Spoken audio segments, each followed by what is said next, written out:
Hi everyone, this is Mommy Arby at sagutin natin yung question dito regarding family visit visa for Saudi Arabia. Sabi dito, pwede po mag-ask kung may visa na po kayo galing BFS this year.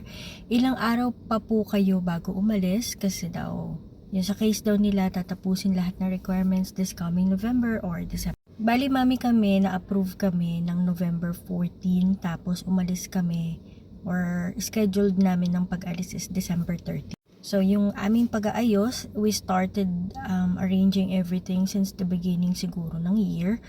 Kaya lang utay-utay siya. So, ayun, medyo matagal. Tsaka nung time kasi na yun, kailangan pa ng vaccination ng yellow fever tsaka polio. Mahirap makakuha ng schedule that time.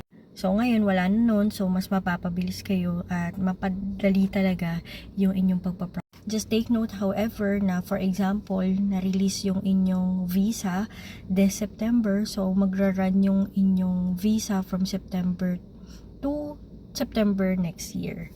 So, ganun yung validity niya if yung kinuha nyo is 365 days or multiple entry visa. So, yun sa case namin, mag-expire pa siya sa December 13. So, anytime na kailangan or pwede pa kaming makapasok ulit na Saudi. So, yun lang, I hope this clarifies your concern.